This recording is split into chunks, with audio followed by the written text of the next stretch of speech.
प्रधानमंत्री आउ किछि समय भितर आसिकी पहुंचे।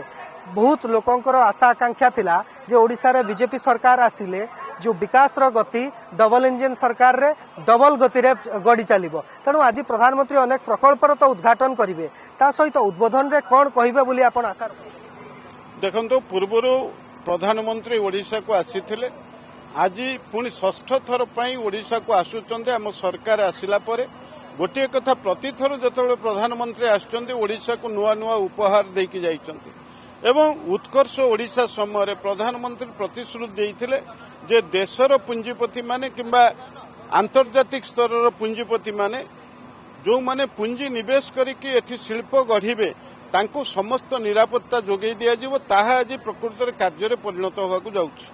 अपर पक्षरे मोदी जी गोटे कथा नैथिले, ओडिशा एक शांतिप्रिय राज्य, ओडिशा खनिज संपद रे भरपूर, ओडिशा प्राकृतिक संबल रे भरपूर एक राज्य।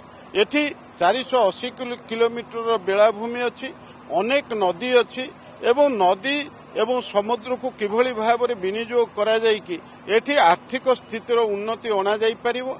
ता सहित एठी सामग्रिक भाव में जनमंगलकारी योजना रे कृषक मानकर उन्नति, महिला मानकर उन्नति, युवक मानकर नियुक्ति, ये समस्त कथा को ठिकाना भाव में कार्यकारी करिया पाई मोदी जी जो आभिमुख्य रखिथिले, आज मोहन चरण माझी सरकार ताको कार्य परिणत करिया को जाउचे। आज जेतेबेले मोदी जी आसुचंती, ये समग्र ओडिशा रे एक वातावरण तैयारी करिछि किभली भाव में आम मोदी जी के स्वागत करिवु, सम्मानित करिवु।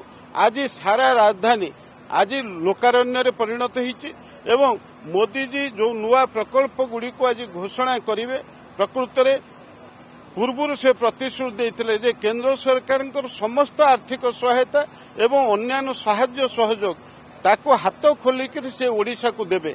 तेणु आज ताहा कार्य परिणत होबाकू जाउछि एवं तांकर मोदी जींकर आज अनेक कार्यक्रम बिहार रे थिले मध्य से ओडिशा को निर्दिष्ट भाव में 2 घंटा रू 2.5 घंटा समय देइचंती। आपर से तेलंगाना अभिमुखे जिबे, किंतु तारी भितर तांकर जो ओडिशा को भल पाइबा अछि सेही दृष्टिकोण सी आज पुणे आउ थे षष्ठ थर पर ओडिशा को तांकर गस्त सूची की से अनुमोदित कले।